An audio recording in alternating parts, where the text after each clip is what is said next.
After 7 years marked by chaos and the devastation of the Great Tribulation ruled by the Antichrist, a powerful angel takes the Great Babylon, a futuristic city created by the beast, and throws it into the sea, declaring that it will never be found again. Then, the land of Megiddo is prepared to be the scene of the last battle of all.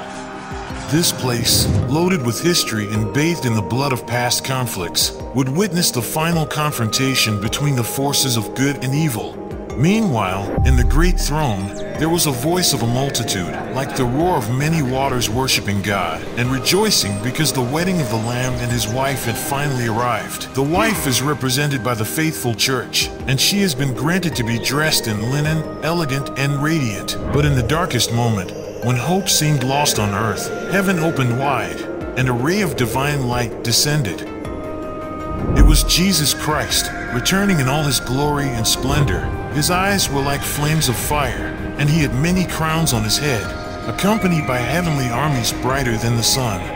He was dressed in clothes dyed in blood and was called the Word of God. His presence was like a beacon of hope, dispelling darkness with just his words. At that moment, the Antichrist gathered his army to fight against the one riding the horse along with his army.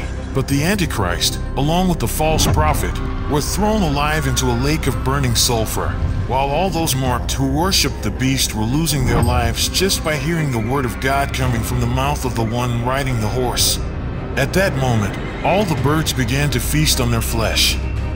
At the same time, the ancient serpent known as Satan was finally apprehended by an angel who descended from heaven with a great chain, to throw Satan into an abyss and bind him for 1,000 years so that he could no longer deceive the nations. After that, Jesus Christ established his kingdom on earth, in the camp of the saints and the beloved city, giving a respite to the creation that had suffered so much.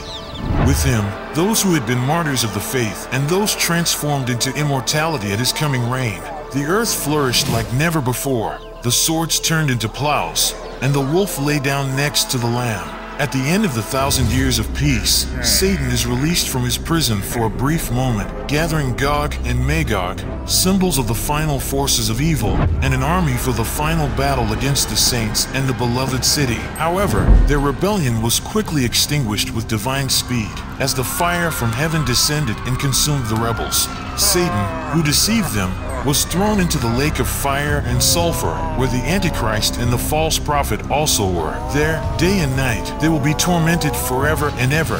Then came the time of the great final judgment, where there was a great white throne where the dead, great and small, stood before God. The books were opened, including the book of life, and the dead were judged according to their deeds. Death and Hades were thrown into the lake of fire for eternity, along with those whose names were not found written in the book.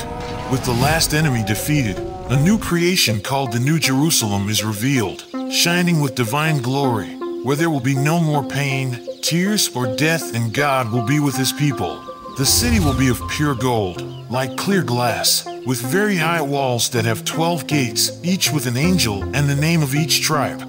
They will also have 12 foundations adorned with precious stones, and on them the 12 names of the apostles of the Lamb. In the city there will be a clean river of life-giving water, shining like crystal, flowing from the throne of God and of the Lamb. There will be no need for sun and moon, because the light of his presence illuminates all of eternity.